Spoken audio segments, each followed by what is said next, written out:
కీర్తనలు 58వ అధ్యాయం. అధిపతులారా, మీరు నీతిని అనుసరించి మాట్లాడుదురన్నది నిజమా? నరులారా, మీరు న్యాయంను బట్టి తీర్పు తీర్చుదురా? లేదే, మీరు హృదయపూర్వకంగా చెడుతనం జరిగించుచున్నారు. దేశమందు మీ చేతి బలత్కారము తూచి చెల్లించుచున్నారు. తల్లి కడుపున పుట్టినది మొదలుకొని భక్తిహీనులు విపరీత బుద్ధి కలిగిందురు. పుట్టిన తోడనే అబద్ధములాడుచూ తప్పిపోవుదురు. వారి విషము నాగుపాము విషము వంటిది. మాంత్రికులు ఎంత నేర్పుగా మంత్రించిననో వారి స్వరము తనకు వినబడకుండానట్లు చెవి మూసుకొనున్నట్టి చెవిటి పాము వలె వారున్నారు. దేవా, వారి నోటి పండ్లను విరగగొట్టుము. యెహోవా, కొదమ సింహముల కోరలను ఓడగొట్టుము. పారు నీళ్ల వలె వారు గతించిపోవుదురు. అతడు తన బాణములను సంధింపగా అవి తునాతునకులైపోవును. వారు కరిగిపోయిన నత్తవలే నుందురు. సూర్యుని చూడని గర్భస్రావము వలె నుందురు. మీ కుండలకు ముళ్ళ కంపల సెగ తగలక మునుపే అది పచ్చిదైనను ఉడికినదైనను ఆయన దానిని నెగరగొట్టుచున్నాడు. ప్రతిదండన కలుగగా నీతిమంతులు చూచి సంతోషించుదురు. భక్తిహీనుల రక్తములో వారు తమ పాదములను కడుగుకుందురు. కావున నిశ్చయముగా నీతిమంతులకు ఫలము కలుగుననియు, నిశ్చయముగా న్యాయము తీర్చు దేవుడు లోకంలో ఉన్నాడనియు మనుషులు ఒప్పుకుందరు. ఈ 58వ కీర్తన వక్కణ అల్ తష్హెతు అను రాగము మీద పాడదగినది అని రాయబడింది. అనగా ఇక్కడ దాని అర్థం ఏంటంటే silent Dove in distant places, అంటే మూగబోయిన గువ్వ కొత్త ప్రదేశాలలో ఒదిగి ఉన్న సందర్భము లేక అటువంటి హృదయం కలిగినటువంటి సమయంలో వ్రాయబడినటువంటి కీర్తన అని అర్థం. తర్వాత అనుపద గీతం అంటే సువర్ణాక్షరములతో లిఖించి భద్రపరచదగినటువంటి గీతమైనది. దీని యొక్క నేపథ్యం కనుక మనం చూసినట్లయితే ఇవన్నీ కూడా సౌలు చేత దావీదు తరమబడుతున్నటువంటి వివిధ సందర్భాల్లో ఆ పరిస్థితులకు అనుగుణంగా తన మనసులో దేవుడు అతనికి అనుగ్రహించినటువంటి ప్రవచన వాక్యానుసారంగా తనకు, తర్వాత తరాల్లో జరగబోయేటువంటి మన ప్రభువు తర్వాత తరాలలో జరగబోయేటువంటి అనేక మంది భక్తితో కూడి విశ్వాసంతో జీవించేటువంటి భక్తులకు సంబంధించినటువంటి కీర్తనగా వ్రాసి ఉన్నాడు. తన జీవితంలో మరి సౌలు చేత తరమబడుతున్నప్పుడు సౌలు దగ్గర ఉన్నటువంటి అధిపతులు కానీ సౌలు కానీ స్వయంగా సరైనటువంటి విధంగా దావీదుతోటి న్యాయంగా నీతిగా వ్యవహరించలేదు. అందుకని మొదటి వచనంలో అధిపతులారా, మీరు నీతిని అనుసరించి మాట్లాడుతున్నది నిజమా అని అడుగుతున్నాడు. అదేవిధంగా నరులారా, మీరు న్యాయమును బట్టి తీర్పు తీర్చుదురా? కనుక అతనితో పాటుగా ఉన్నటువంటి వారు ఎవరు కూడా మరి తన కొడుకు యోనాతాను చెప్పినప్పటికీ మిగిలినటువంటి వారు ఎవరు కూడా సౌలును వ్యతిరేకించి అతనితో మరి సహాయ నిరాకరణ అనేది చూపించిన వారుగా లేరు.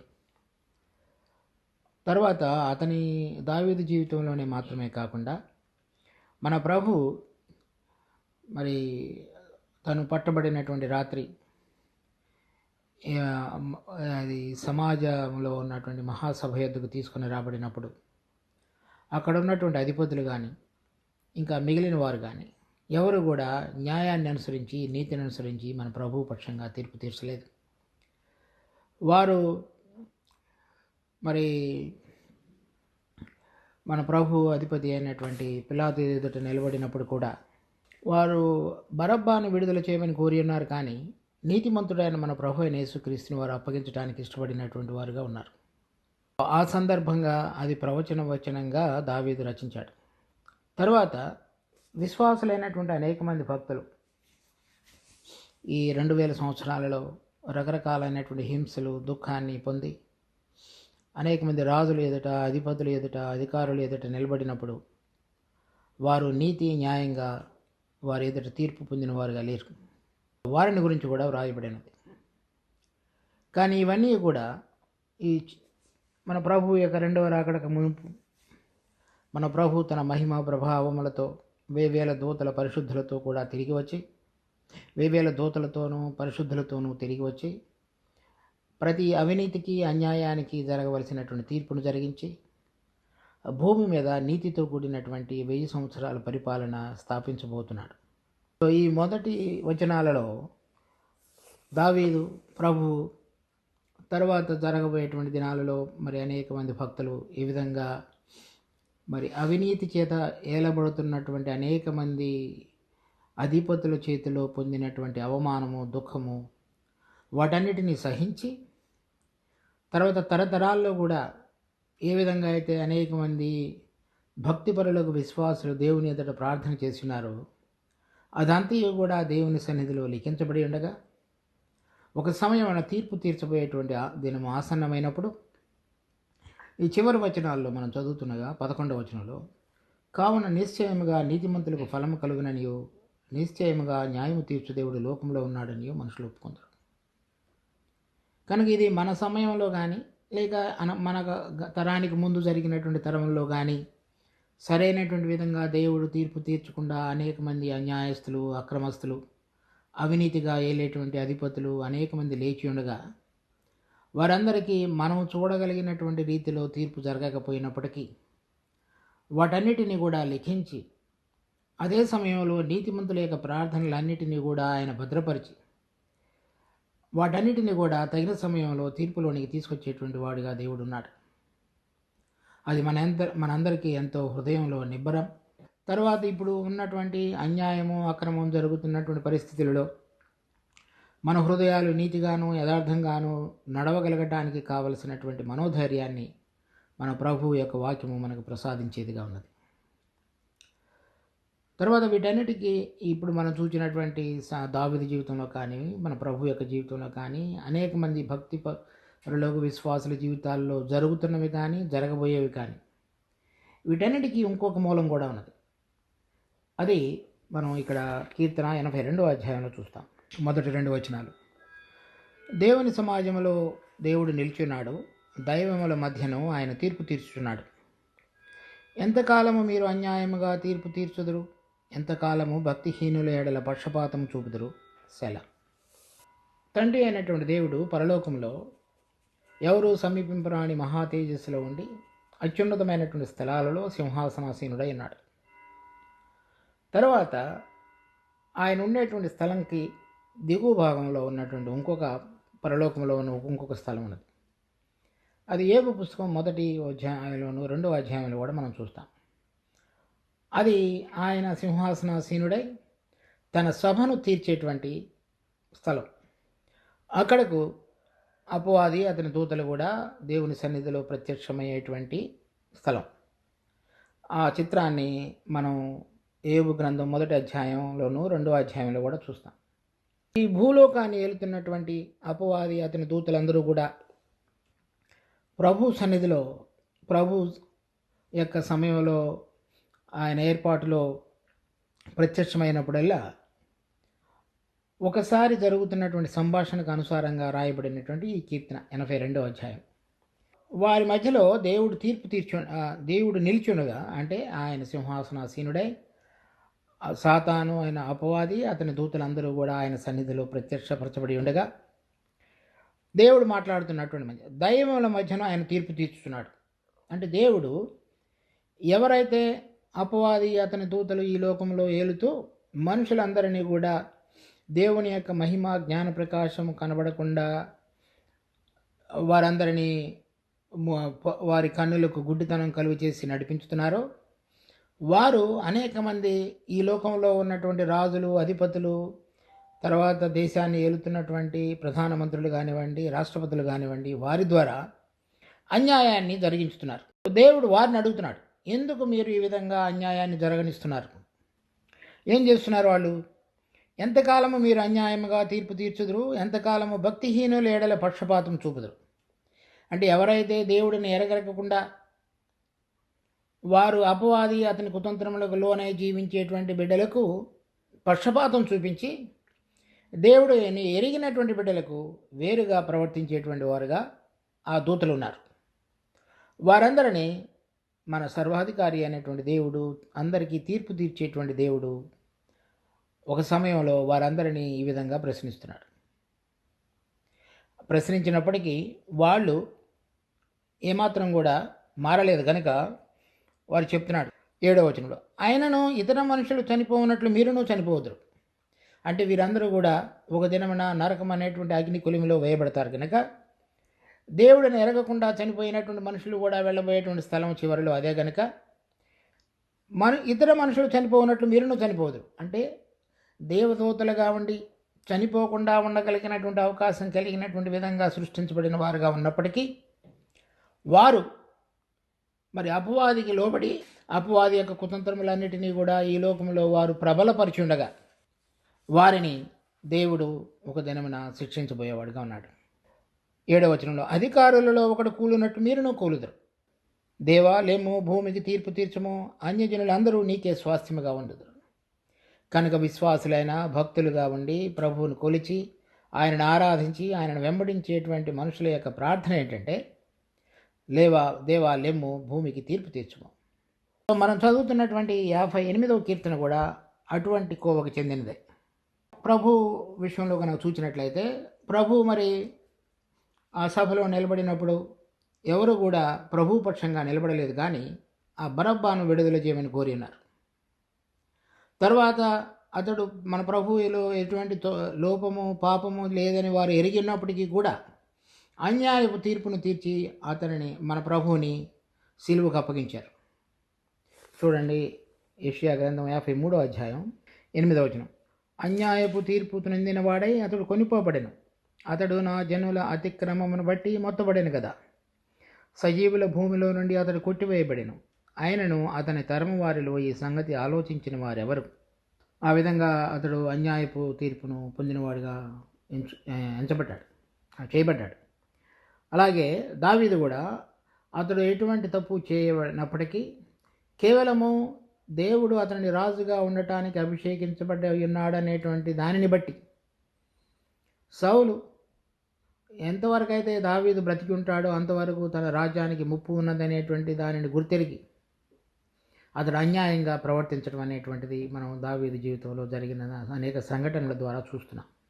పరిసయ్యులు కానీ, శాస్త్రులు కానీ, సమాజమందరపు అధికారులు కానీ వారందరూ కూడా దొంగ అయినటువంటి బరబ్బాను విడుదల చేయమని కోరి ఉన్నారు. కానీ మరి మనము ఒక పాపము ఎరుగనటువంటి, పాపము చేయనటువంటి యేసు ప్రభువును అన్యాయముగా తీర్పు తీర్చుటకు అప్పగించి అతనిని సిలువకు అప్పగించున్నామనే విషయాన్ని వారు గుర్తించలేదు. 2వ వచనం, లేదే మీరు హృదయపూర్వకంగా చెడుతనం జరిగించుచున్నారు, దేశమందు మీ చేతి బలత్కారము తూచి చెల్లించుచున్నారు. మన ప్రభు విషయంలో మొట్టమొదట్లో యోహాను సువార్త 2వ అధ్యాయంలో మొదటిసారి మన ప్రభు అయిన యేసుక్రీస్తు యెరూషలేము అంటే బాప్తిజం పొందిన తర్వాత వచ్చినప్పుడు అక్కడున్నటువంటి వ్యాపారం చేసేటువంటి అనేక మంది వారందరినీ కూడా పారద్రోలి, నా దేవుని ఇల్లు సమస్తమైనటువంటి జనులకు ప్రార్థనా మందిరం అని మీకు తెలియదా అని అడుగుతున్నాడు. సో వారందరిని యొక్క వ్యాపారాన్ని అందరినీ చెడగొట్టి దాన్ని అంతటిని కూడా సరిచేయబడిండగా ఆ వ్యాపారం చేసేటువంటి మనుషులందరూ కూడా ప్రధాన యాజకులు, వారికి సంబంధించినటువంటి బంధువులు యొక్క దుకాణాలు కనుక వారి వ్యాపారం చెడిపోయిన దగ్గర నుంచి మన ప్రభు యొక్క ఆ పరిచర్య ప్రారంభ దినాలలో నుంచే అతని మీద కుట్ర జరుగుతూ వచ్చింది, అతను ఏ విధంగా అయినా చంపాలని. వారు దేశమందు మీ చేతి బలత్కారం తూచి చెల్లించుచున్నారు. అప్పటి నుంచి వారు ఏ విధంగా మన ప్రభు పక్షంగా ఆ చెడుతనాన్ని జరిగించాలనేటువంటిది మెల్లమెల్లగా కొలుస్తూ చివరికి ఇస్కరియోతు యూదాను ఆ వెండి రూకల చేత కొని మన ప్రభువును పట్టి ఆ రోమా అధిపతి ఎదుట నిలబెట్టి దొంగను విడుదల చేయమని కోరి మన ప్రభువుని అన్యాయపు తీర్పుకు అప్పగించారు. అదేవిధంగా దావీదు జీవితంలో కూడా తను చేయని నేరానికి సౌలు చేత తరమబడి మరి తను పుట్టినటువంటి ఊరు అందరినీ విడిచిపెట్టి మరి అన్యాయపు తీర్పును పొంది సహించిన వాడుగా చేయబడ్డాడు. వీటంతటికీ ప్రభావితం చేసేటువంటి అనేక మంది అపవాది యొక్క ఆత్మలు ఏవైతే మనుషుల హృదయాలలో దూరి పనిచేస్తున్నాయో వారు వీరందరినీ కూడా ప్రేరేపించి నడిపించేవారుగా ఉన్నారు. కనుక వారు ఒక ప్రణాళిక చొప్పున నీతిమంతుడైనటువంటి యేసు ప్రభువుని, అదేవిధంగా తప్పు చేయనటువంటి మరి ఆ అన్యాయపు తీర్పుకు గురి చేయబడినటువంటి దావీదుని మనం వారు ఏ విధంగా సహించారో మనం చూస్తాం. తర్వాత 3వ వచనంలో, తల్లి కడుపునది పుట్టినది మొదలుకొని భక్తిహీనులు విపరీత బుద్ధి కలిగిందురు, పుట్టిన తోడనే అబద్ధములాడుచూ తప్పిపోదురు. చూడండి, కీర్తనలు 33వ అధ్యాయం 14-15. తానున్న స్థలములో నుండి భూలోక నివాసులు అందరి వైపు ఆయన చూచుచున్నాడు. ఆయన వారందరి హృదయములను ఏకరీతిగా నిర్మించినవాడు, వారి క్రియలన్నీ విచారించువాడు, వారిని దర్శించువాడు. కనుక ఆయన వారి హృదయాలు సృష్టించినప్పుడు అందరినీ కూడా ఒకే రీతిగా నిర్మించాడు. తర్వాత వారి క్రియలన్నీ విచారించి వారిని దర్శించేవాడు. అంటే ఒక దినమున వాటన్నిటిని కూడా తెలుపులోనికి తీసుకొచ్చి ప్రతి ఒక్కరూ వారికి ఇవ్వబడిన పరిధులలో, వారు ఉంచబడినటువంటి స్థలాల్లో, అవకాశాలలో ఏ విధంగా దేవుని పక్షంగా నమ్మకంగా జీవించారు, అన్యాయంగా జీవించారు అనేటువంటిది తీర్పులోనికి తీసుకొచ్చే దేవుడిగా ఉన్నాడు. తర్వాత ప్రసంగి 7వ అధ్యాయం 29వ వచనం. ఇది ఒకటి మాత్రమే నేను కనుగొంటిని, ఏమనగా దేవుడు నరులను యథార్థవంతులనుగా పుట్టించిన కానీ వారు వివిధమైన తంత్రములను కల్పించుకుని ఉన్నారు. ఏకరీతిగా సృష్టించినటువంటి దేవుడు వారిని మరలా యథార్థవంతులుగా ఉండటానికి పుట్టించాడు. కానీ వారి హృదయాలలో వివిధమైన తంత్రాలను వారు కల్పించుకున్నారు. అందుచేత దేవుడి నుంచి దూరంగా ఉండి అపవాది అతని దూతల యొక్క కుతంత్రాలు, వాటి ప్రభావాలకు లోబడి దేవునికి వ్యతిరేకంగా జీవించి దేవుని బిడ్డలను శోధించి ఇబ్బంది పెట్టి అన్యాయపు తీర్పుకు గురి చేసేటువంటి వారుగా చేయబడ్డారు. తర్వాత చెప్తున్నాడు, పుట్టిన తోడనే అబద్ధములాడుచూ తప్పిపోదురు. కనుక దేవుడు వాళ్ళు తల్లి కడుపులో పుట్టినది మొదలుకొని దేవుడు వారు యథార్థవంతులుగా ఉండాలని పుట్టించినప్పటికీ వారు మొట్టమొదటి నుంచే దేవునికి వ్యతిరేకంగా ఉండేటువంటి ప్రవర్తనను కనపరిచేవారుగా ఉన్నారని చెప్తున్నాడు. తర్వాత పుట్టిన తోడనే అబద్ధములాడుతూ తప్పిపోదురు. చూడండి, 1 యోహాను పత్రిక 3వ అధ్యాయం 8వ వచనం. అపవాది మొదటి నుండి పాపం చేయుచున్నాడు, కనుక పాపము చేయువాడు అపవాది సంబంధి. తర్వాత యోహాను సువార్త 8:44వ వచనం. మీరు మీ తండ్రి యొక్క అపవాది సంబంధులు, మీ తండ్రి దురాశలు నెరవేర్చకూర్చున్నారు. ఆది నుండి వాడు నరహంతకుడై ఉండి సత్యమందు నిలిచినవాడు కాడు, వాని యందు సత్యమే లేదు. వాడు అబద్ధమాడినప్పుడు తన స్వభావమును అనుసరించే మాట్లాడును, వాడు అబద్ధికుడును అబద్ధమునకు జనకుడునై అన్నాడు. సో మన ప్రభువు వీరు ఎవరైతే మన ప్రభు అయిన యేసుక్రీస్తు యొక్క మాటలు వినకుండా వాటిని ఎదిరించి వాటిని తప్పుగా అర్థం చేసి వాటిని తప్పును ప్రచారం చేసేటువంటి వారుగా ఉండి అనేక మంది మనుషులను ప్రభువుకు వ్యతిరేకంగా పురుకొల్పేవారుగా ఉన్నారో వారిని గురించి చెప్తున్నాడు. మీరు అపవాది సంబంధులు, మీ తండ్రి అపవాది సంబంధులు. వాడు అబద్ధికుడు, అబద్ధమునకు జనకుడు. ఇక్కడ మనం చూస్తున్నటువంటి ఈ 58వ కీర్తన 3వ వచనంలో పుట్టిన తోడనే అబద్ధములాడుతూ తప్పిపోదురు. కానీ దేవుడు ఏ విధంగా సృష్టించాడంటే ఏకరీతిగాను యథార్థవంతంగాను ఉండటానికి సృష్టించినటువంటి మనుషుడు అపవాది యొక్క ప్రభావం కిందకి రాబడి ఆది నుంచే అబద్ధం చెప్పేటువంటి వాడుగా చేసుకుంటున్నాడు. కనుక దేవుడిని ఎరగని ప్రతివాడును అబద్ధమునకు జనకుడైనటువంటి అతని ప్రభావాన్ని కిందకి వచ్చి అబద్ధం ద్వారా తన జీవితాన్ని కట్టుకొని జీవించేవాడుగా ఉన్నాడు. మరి సత్యం ఏంటి? మన తండ్రి అయినటువంటి దేవుడు, మనందరినీ సృష్టించిన సృష్టికర్త తన కుమారుడైన యేసుక్రీస్తుని ఈ లోకమునికి పంపించి ఆయన ద్వారా తండ్రిని మనకు బయలుపరిచి మనలో ఉన్నటువంటి దేవునికి దూరంగా ఉన్నటువంటి స్వభావం అంతటిని విషయమై ఆయన చనిపోయి ప్రాయశ్చిత్తార్థమైనటువంటి బలిని అర్పించి మనము నిజమైనటువంటి దేవుడిని ఎరిగి రక్షకుడుగా ప్రభువుగా చేయబడినటువంటి ప్రభు యేసుక్రీస్తును మన హృదయాలలో ప్రతిష్ఠించి ఆయన ద్వారా సత్యము ప్రేమతో కూడినటువంటి జీవితాన్ని ఈ లోకంలో జీవించాలని కోరి అది సత్యంగా చెప్పబడింది. దానిని కాకుండా అన్యాయము అక్రమాన్ని జరిగించుతూ అవినీతిని ప్రేమించి పాపములో జీవించేటువంటి జీవితానికి నాయకుడిగా ఉన్నటువంటి అపవాది అతని దూతల ద్వారా ప్రభావం ద్వారా నడిపించబడేటువంటిది అంతయు కూడా దేవునికి వ్యతిరేకము, అది అబద్ధమైనది. ఆ అబద్ధపు జీవితాన్ని మొట్టమొదటి నుంచి మన అనేక మంది మనుషుల హృదయాలలో కట్టేటువంటి వాడు పునఃస్థాపించి వాటంతటిని ఎదగడానికి పనికొచ్చే విధంగా అనేక మందిని ప్రలోభపరిచేటువంటి వాడు అపవాది.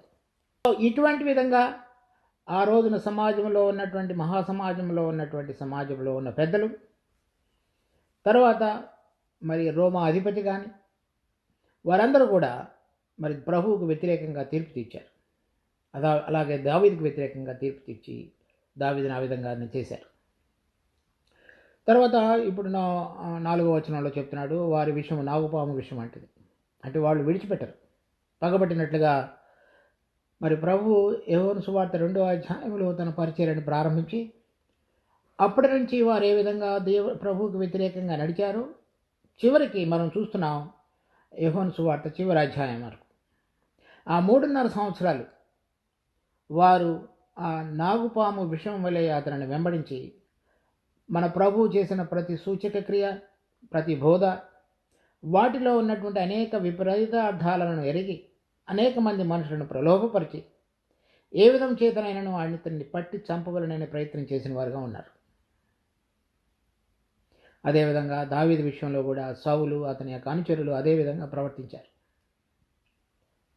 తర్వాత ఎలా ఉన్నారంటే, మాంత్రికులు ఎంత నేర్పుగా మంత్రించిననో వారి స్వరము తనకు వినబడకుండానట్లు చెవి మూసుకొనినట్టు చెవిటి పాము వలె ఉన్నారు.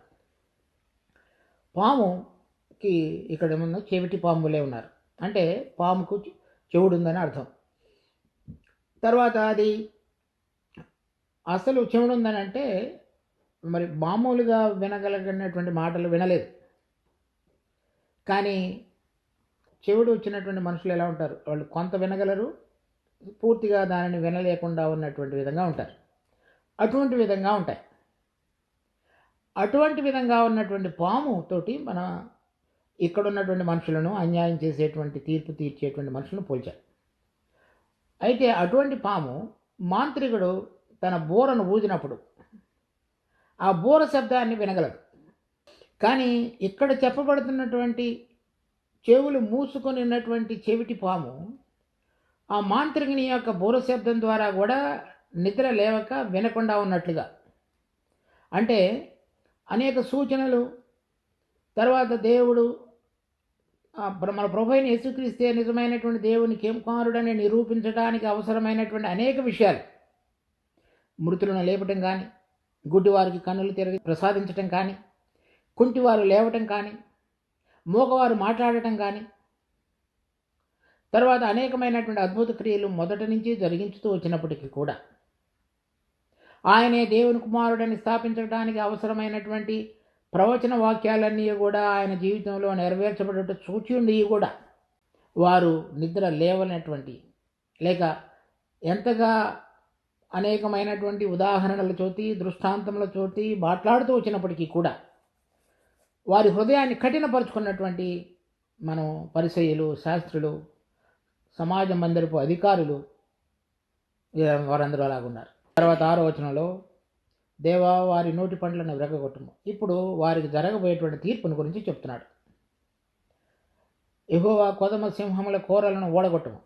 అంటే ఒక సమయం వస్తుంది, ఆ సమయంలో వీరందరూ కూడా ఏదైతే వారు తన యొక్క ప్రభావము శక్తి చేత అన్నిటినీ జరిగించమని అనుకుంటున్నారో వాటన్నిటిని కూడా ఓడగొట్టేవాడుగా ఉన్నాడు దేవుడు.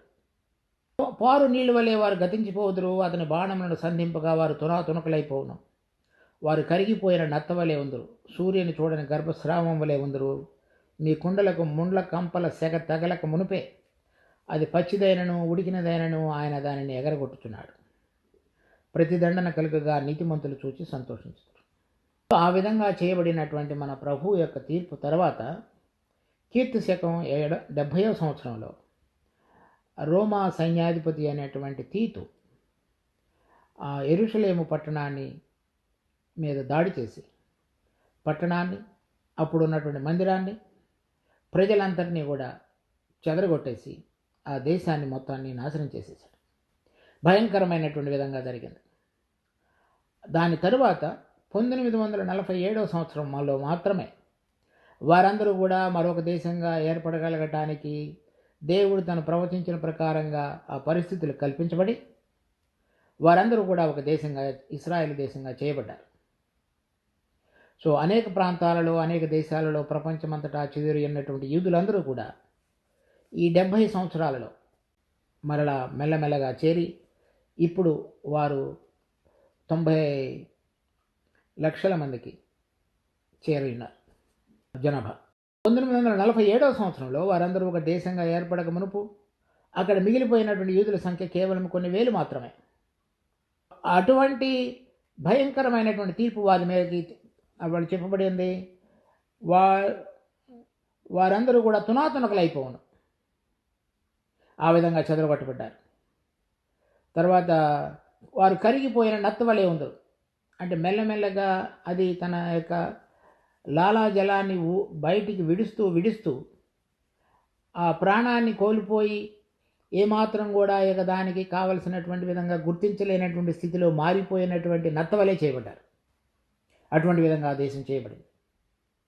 తర్వాత మన సౌలు జీవితంలో కూడా చూసినప్పుడు మెఫీబోషెత్ తర్వాత వారిని గురించి మనం ఎక్కువగా మనం బైబిల్లో దేవుని యొక్క వాక్యంలో అంతగా చూడం.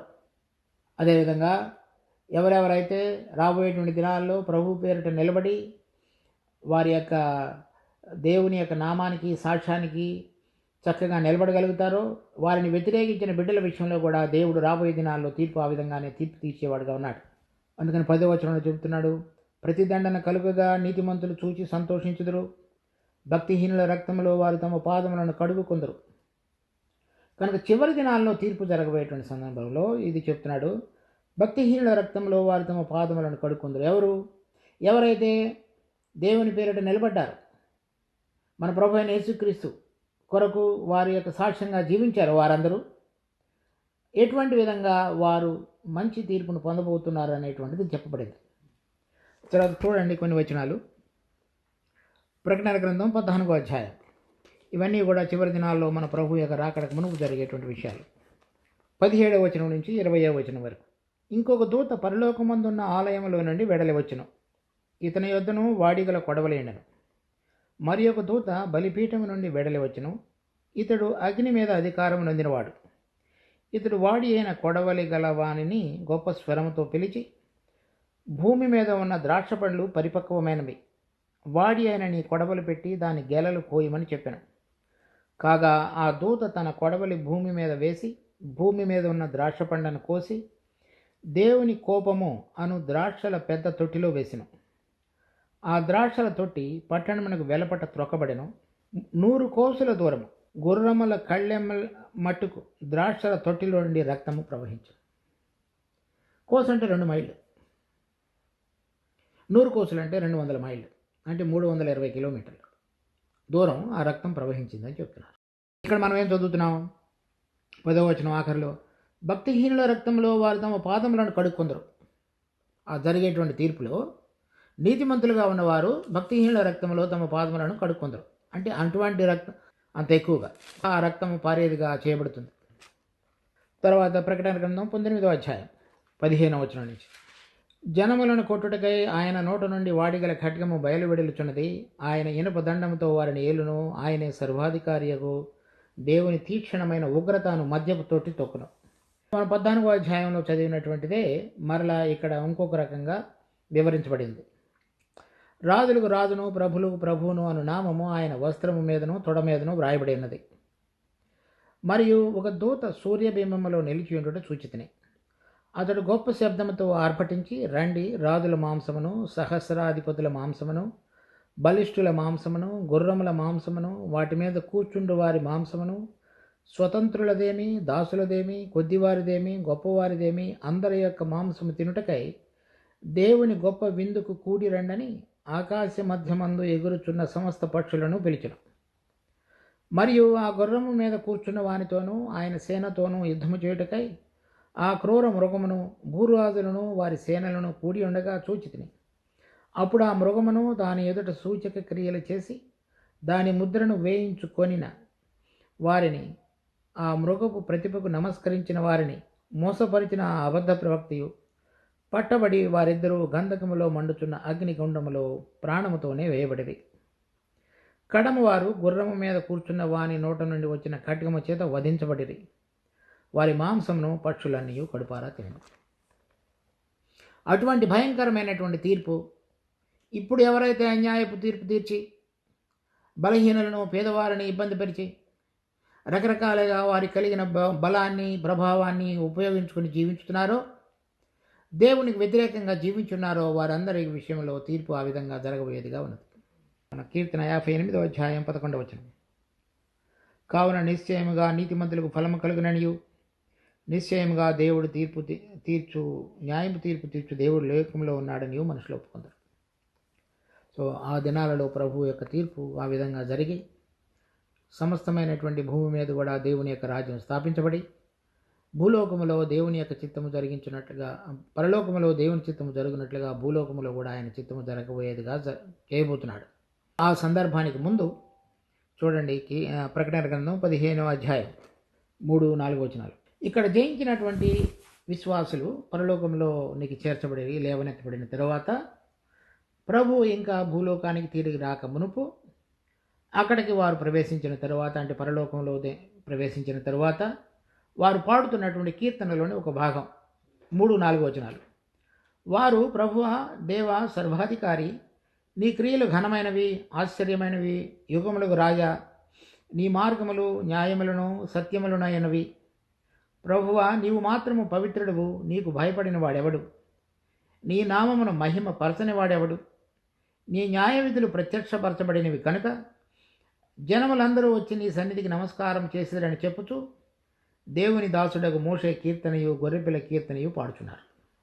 తీర్పు జరిగించబడుట అనేటువంటిది చూచినటువంటి జయించిన విశ్వాసులు మన ప్రభువును గురించి ఆయన ఎటువంటి న్యాయపు తీర్పు తీర్చి ప్రతిదానిని కూడా క్రమపరిచి ఉన్నాడు అనేటువంటి సందర్భంగా పాడుతున్న పాట. తర్వాత 16వ అధ్యాయం 4వ వచనం.